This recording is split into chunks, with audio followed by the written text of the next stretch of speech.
sini meskipun panas tapi anginnya sepoi-sepoi.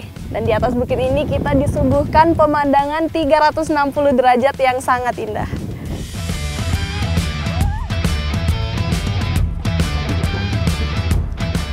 Nah, inilah salah satu kegiatan para wanita di Kampung Tua Bitombang, yaitu berkumpul bersama, bercengkrama sambil maskeran bareng.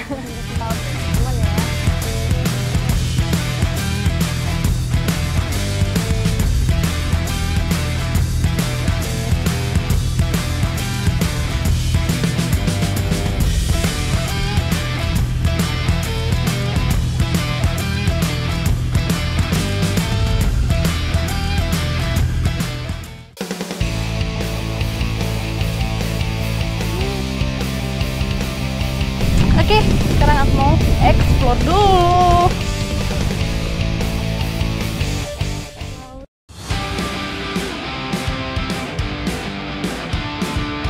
Cermin alam kebiruan mengantarkan perahu yang saya tumpangi menuju sisi selatan Pulau Sulawesi.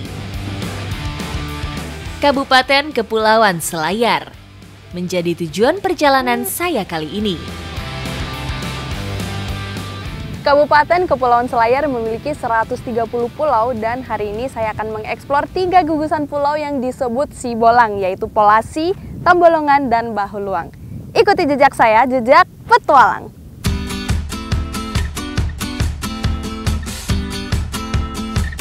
Pulau pertama yang akan saya eksplor adalah pulau dengan punggung perbukitan yang menakjubkan.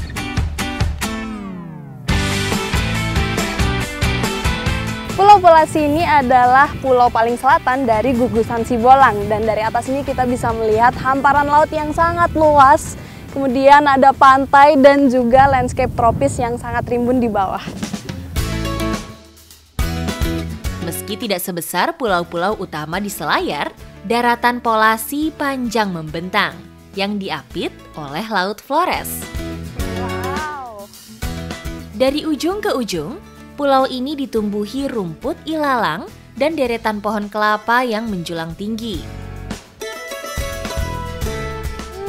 Di sini meskipun panas tapi anginnya sepoi-sepoi. Nah, sekarang saya berada di atas Bukit Nane yang merupakan titik tertinggi di Pulau Polasi. Dan di atas bukit ini kita disuguhkan pemandangan 360 derajat yang sangat indah.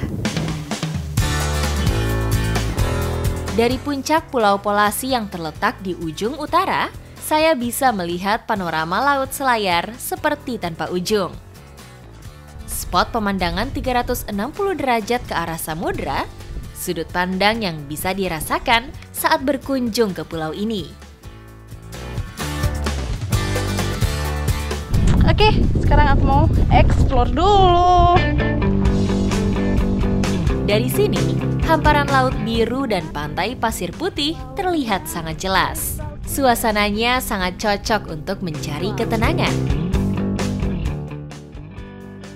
Jalur di Bukit Nane ini meski berbatu tapi tidak terlalu terjal. Jadi untuk menikmati pemandangan di atas ini nggak perlu susah-susah hiking karena jalurnya cukup mudah.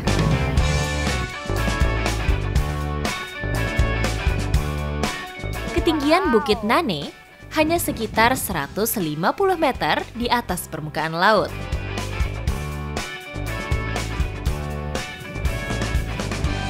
Bukit Nane ini emang tempat yang ideal bagi yang ingin menikmati keindahan dari ketinggian. Apalagi sambil ditemenin air kelapa dan angin yang sepoi-sepoi.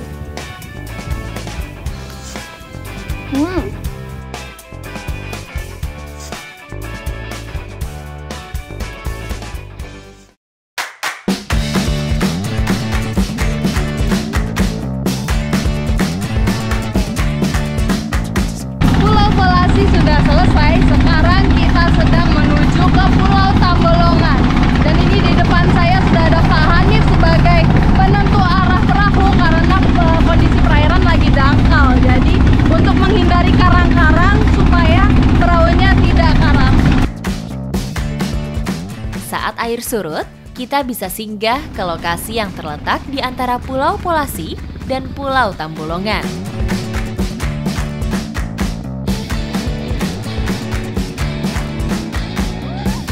Sampai di daratan, saya disambut oleh kawanan burung dara laut.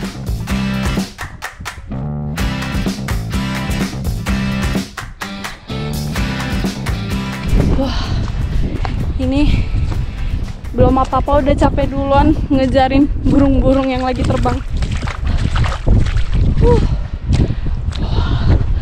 Tapi capeknya terbayarkan dengan pemandangan yang sangat indah ini. Burung dara laut menghabiskan sebagian besar waktu mereka di dekat laut untuk mencari makan, istirahat, dan migrasi. Selain burung, pasir putih yang saya injak memperkuat kontras dengan warna air laut yang biru. Di antara Pulau Polasi dan Pulau Tambolongan terdapat sebuah keunikan, yaitu bunging. Bunging sendiri memiliki arti pasir yang timbul di laut. Jadi, bunging ini hanya terlihat saat air laut sedang surut. Fenomena bunging hanya terjadi di area yang terletak antara garis pasang dan garis surut laut. Faktor penyebab lainnya adanya gaya tarik bulan dan matahari yang berpengaruh pada perubahan tinggi permukaan air. Pasir yang sebelumnya tertutup air akan terbuka dan terlihat jelas sehingga membentuk sebuah pulau. Saat pasir muncul, dimanfaatkan burung-burung dara laut untuk mencari makan.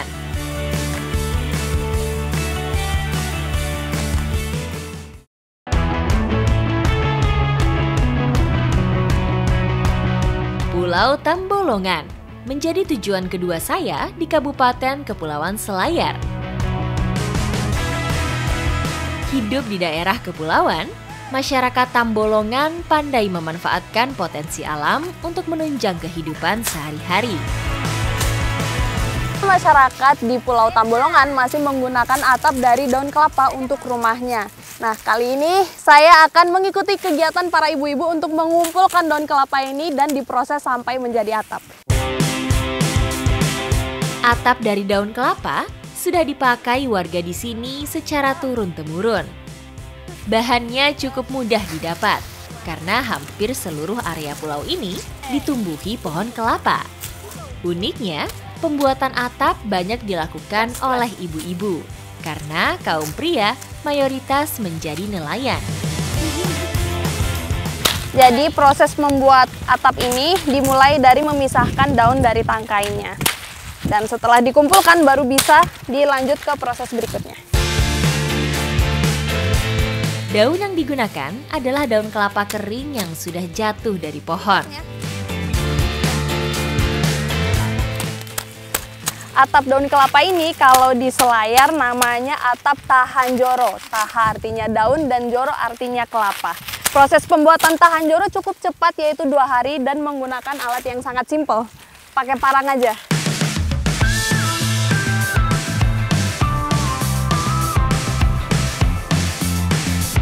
Setelah daun kelapa dikumpulkan, langkah berikutnya adalah direndam dulu di laut selama 1 malam. Tujuannya supaya lunak dan mudah untuk dibentuk.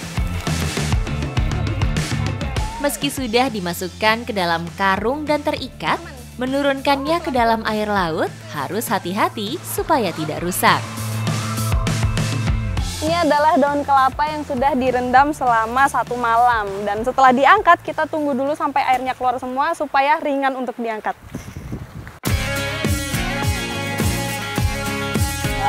Jika dibandingkan dengan yang akan direndam, yang baru diangkat ini tetap berat, padahal sudah ditiriskan terlebih dahulu. Setelah semua bahan-bahan terkumpul, bisa kita jadikan atap. Semua bahannya itu serba natural, bahkan benang yang dipakai untuk menjahit pun dari daun lontar hutan. Daun lontar memiliki serat yang kuat, cocok digunakan untuk tali pengikat. Selain itu, serat lontar juga tahan terhadap cuaca ekstrim, sehingga tidak mudah rusak. Biasanya untuk satu rumah baru, membutuhkan minimal 500 lembar atap daun kelapa. Semakin besar rumahnya, semakin banyak juga yang dibutuhkan. Atap tahan joho ini meskipun menggunakan bahan serba natural, tapi dia ketahanannya bisa mencapai 8 tahun. Meski tidak sekuat bahan atap modern, atap daun kelapa terbilang cukup tangguh dan awet. Struktur daun kelapa yang dianyam atau disusun dengan rapi juga memberikan sirkulasi udara yang baik di bawah atap.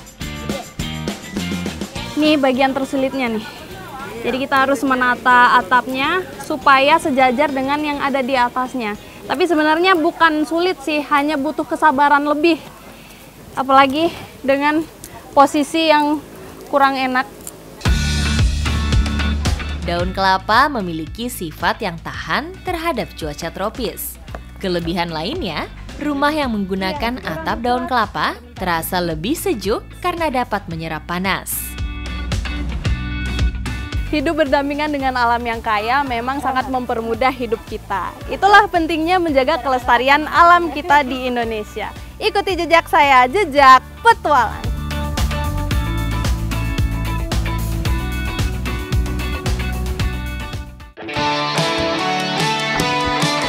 Tai angin ini adalah salah satu bahan utama bedak dingin yang biasanya tumbuh di kayu tiang penyangga sapo atau rumah kampung Bitomba.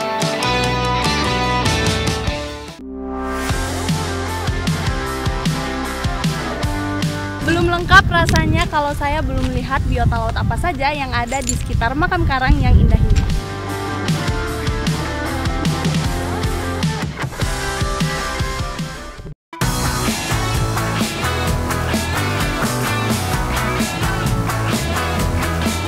Setelah mengecap kearifan lokal masyarakat Pulau Tambolongan, petualangan saya semakin mendekat ke Pulau Bahuluang.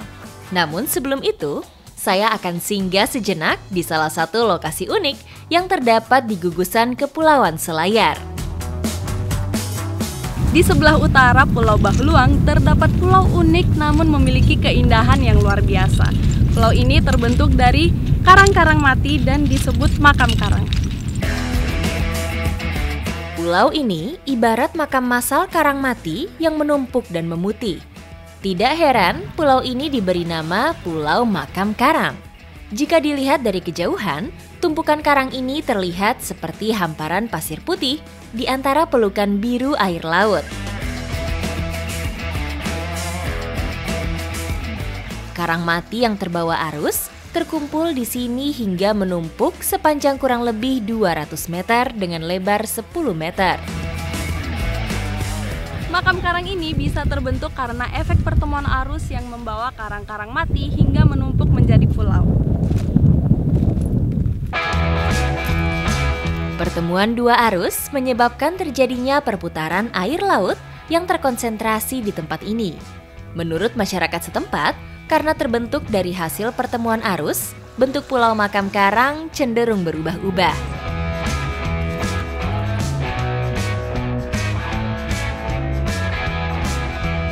Belum lengkap rasanya kalau saya belum melihat biota laut apa saja yang ada di sekitar makam karang yang indah ini. Cantik di permukaan, Pulau Makam Karang juga menawan di kedalaman. Ekosistemnya masih sangat alami karena air lautnya tidak terkontaminasi. Ikan dan biota laut lainnya aman dan nyaman bermain di sekitar karang.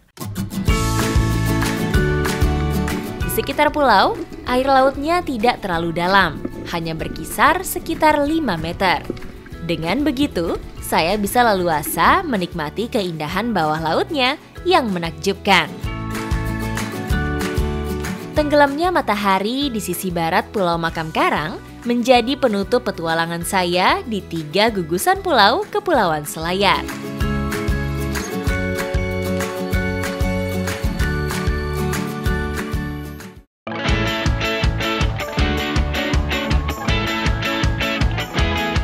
Masyarakat Bitomba memiliki cara unik agar penampilannya tetap awet muda, yaitu dengan memakai bedak dingin yang terbuat dari ini nih.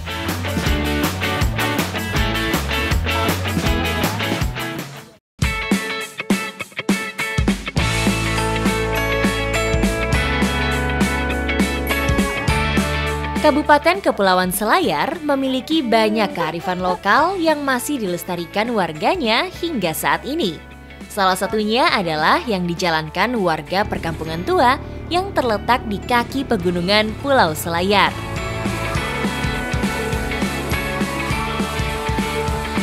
Dengan suasana perkampungan yang asri, Kampung Tua Bitombang berdiri dengan identitasnya yang melekat. Selain memiliki pemandangan yang bagus, penduduk Kampung Tua Bitombang juga sangat ramah.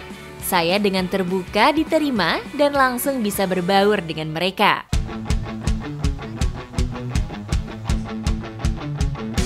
Sebagai ucapan selamat datang, saya dipakaikan kain lipa, yaitu kain tradisional masyarakat setempat. Saat ini saya sedang berada di salah satu kampung tertua di Pulau Selayar untuk mengeksplor kearifan lokalnya, yaitu Kampung Tua Bitombang. Ikuti jejak saya, jejak petualang!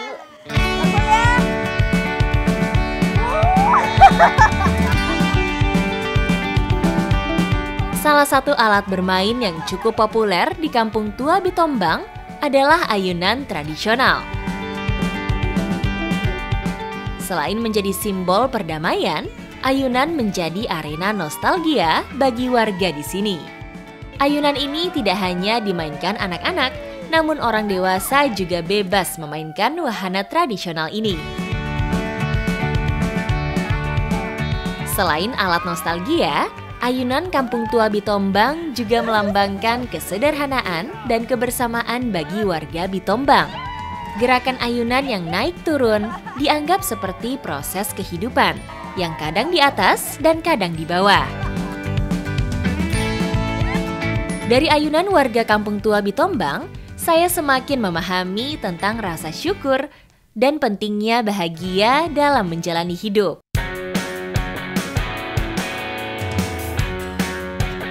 Kearifan lokal lain yang masih dijalankan warga Kampung Tua Bitombang berkaitan dengan kecantikan. Ramuan tradisional yang selama ini memelihara kecantikan perempuan Kampung Tua Bitombang.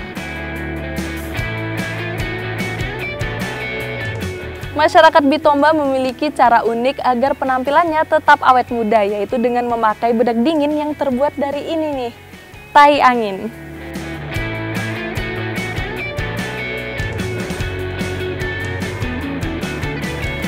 Tai angin ini adalah salah satu bahan utama bedak dingin yang biasanya tumbuh di kayu tiang penyangga sapo atau rumah Kampung Tua Bitombang. Tai angin merupakan lumut yang berasal dari kayu holasa atau kayu biti. Hampir semua rumah panggung di Kampung Tua Bitombang menggunakan kayu holasa yang kuat sebagai tiang penyangganya. Memanfaatkan lumut sebagai bahan perawatan sudah dilakukan perempuan Bitombang secara turun-temurun. Mereka tidak perlu jauh-jauh mencarinya karena bahannya dapat diambil di sekitar rumah. Karena tiang-tiang penyangga rumah di Kampung Tua Bitombang ini menjulang tinggi, jadi untuk mengambil tai anginnya itu kadang harus sampai memanjat. Rumah panggung di sini disangga dengan tiang yang tinggi karena dibangun di daerah perbukitan. Walaupun kayu tiang penyangga ini sudah berusia ratusan tahun, tapi masih sangat kokoh, bahkan bisa menahan beban kita berdua. Nggak cuma kita nih, di atas kita nih rumah, dan ini masih sangat kuat. Kayu holasa dikenal sebagai kayu dengan kualitas sangat baik dan kuat, bahkan bisa bertahan hingga ratusan tahun. Terbukti, rumah-rumah di sini tiang penyangganya banyak yang belum diganti. Dapat banyak nggak? Dapat. Karena udah dapat banyak, selanjutnya akan kita olah sampai menjadi bedak tradisional.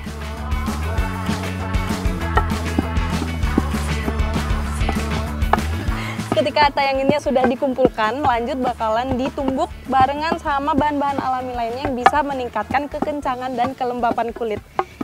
Ini menumbuknya menggunakan asung, dan itu harus 2 orang atau lebih, tapi gerakannya harus berirama. Selain tai angin, ditambahkan juga beras dan kunyit. Beras sebagai sumber vitamin, sedangkan kunyit sebagai bahan pencerah.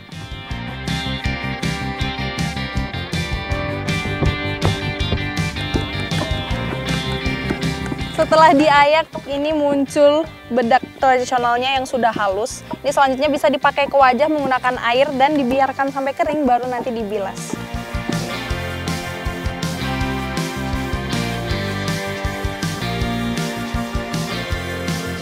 Lagi. Nah, inilah salah satu kegiatan para wanita di Kampung Tua Bitombang, yaitu berkumpul bersama, bercengkrama sambil maskeran bareng. Jadi kita skincarean ya, supaya glowing bareng-bareng nih. Bedak dingin inilah yang menjadi rahasia kecantikan wanita Kampung Tua Bitombang. Untuk bedak tradisionalnya sendiri, ini rasanya saat dipakai ke kulit itu sangat dingin. Jadi mungkin dari berasnya ya, dari beras yang sudah ditumbuk itu rasanya kalau di kulit itu menyejukkan. Kemudian ada wangi-wangi dari kunyitnya. Enak nih, apalagi agak kasar bisa sekalian melembutkan tekstur kulit. Memakai bedak dingin, kulit terasa segar dan nyaman. Biarkan beberapa menit hingga kering, setelah itu tinggal dibilas dengan air. Selain bedak dingin, rahasia kecantikan perempuan Bitombang juga dirawat dengan ramuan lain. Di Kampung Tua Bitombang banyak sekali rahasia kecantikan turun-temurun yang masih dilestarikan sampai sekarang. Salah satunya sampo alami menggunakan parutan kelapa. Kita haluskan dulu ya.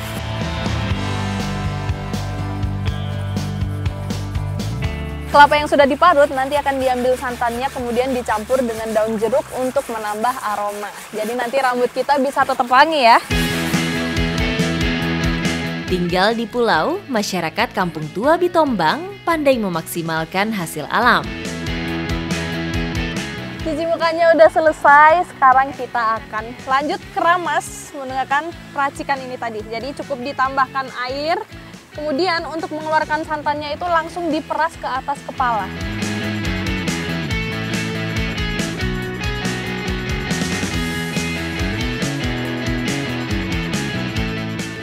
Begitu kena santannya ini bener-bener dingin, apalagi di belakang leher.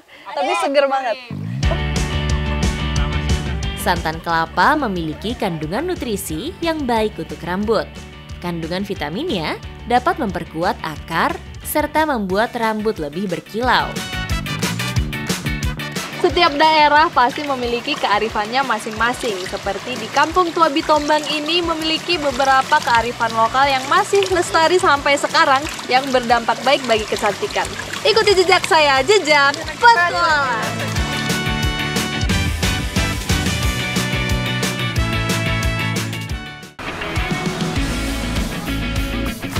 Di Selayar, tepatnya di Pulau Pasik Busung, terdapat sebuah goa unik, yaitu Goa Balojaha.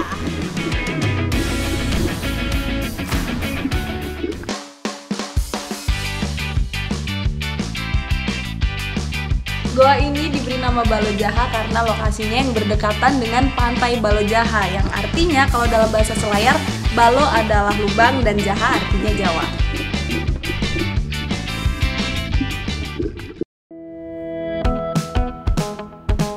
Bergeser ke sisi bagian barat, Kepulauan Selayar memiliki tempat menarik lainnya yang akan saya jelajahi.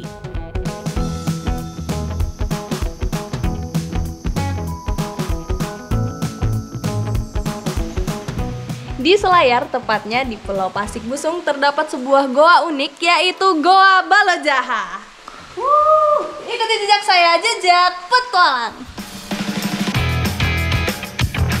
Goa Balojaha terletak di Desa Kahu-Kahu, Kecamatan Bontoharu, Kepulauan Selayar. Goa semi-vertikal ini memiliki kolam air yang jernih serta panorama batuan stalaktit yang menggantung di atasnya. Goa ini diberi nama Balojaha karena lokasinya yang berdekatan dengan pantai Balojaha, yang artinya kalau dalam bahasa Selayar, Balo adalah lubang dan Jaha artinya Jawa. Wah. Menurut kisahnya, goa ini memasukkan nama Jawa karena dulunya terdapat kapal yang terdampar di sini yang dianggap berasal dari tanah Jawa. Untuk menuju Goa Balojaha ini kita perlu jalan kaki dulu sekitar 10 menit dari bibir pantai, dan Belanja di sini nggak lengkap rasanya kalau belum nyobain dinginnya air Goa Balojaha. Saya mau siap-siap dulu untuk lompat. Wah.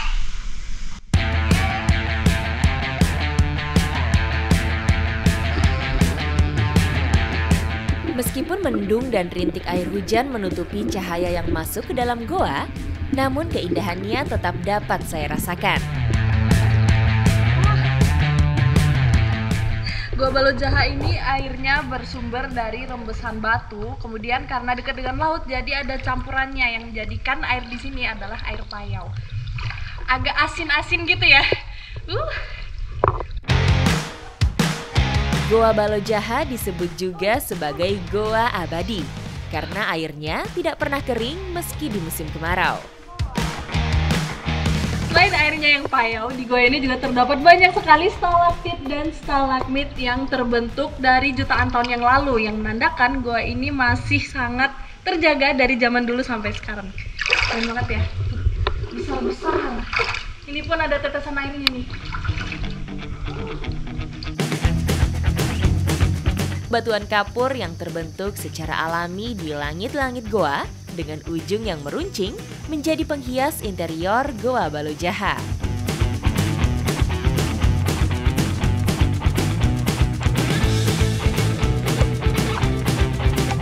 Air di goa ini ada beberapa titik itu yang kedalamannya mencapai 4 meter dan dasarnya itu pasir putih dan batu-batuan. Dan di sini uniknya airnya itu selalu jernih, jadi nggak pernah keruh.